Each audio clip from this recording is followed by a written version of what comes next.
Question 3 deals with the binomial expansion and also gets a quick differentiation question in as well.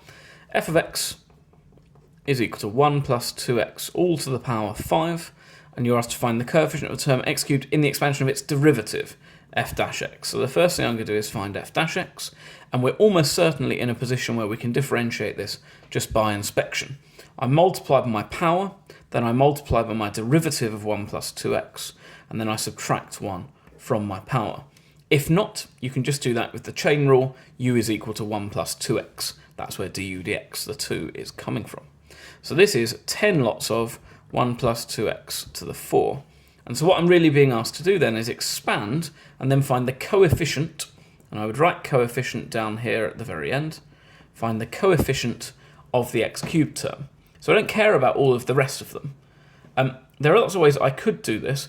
Because it's power 4, I think probably a really quick way is just going to be to use Pascal's triangle.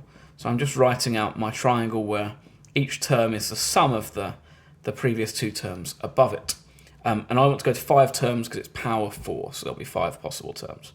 Because we're going to have 1 to the 4, well, I don't really care about that, but that is 1.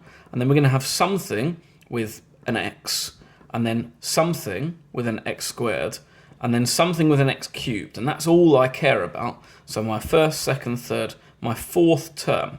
So that has my binomial coefficient 4, then it's going to be 1 to the power, in this case, of just 1, and then it's going to be 2x all to the power of 3. So I just check a couple of things. My powers add up to 4, they do. I've got my coefficient, and I'm not missing any other possible terms that could give me an x cubed term. And indeed I'm not. And so, therefore, my coefficient is going to be 10 lots of 4 times 1 times 2 cubed, which is 8, and then I just have x cubed. My coefficient is just the number in front. 4 times 8 is 32, and therefore my coefficient is equal to 320. And that's 4 marks in the exam, fairly easily yielded, without wasting all of our time doing these expansions.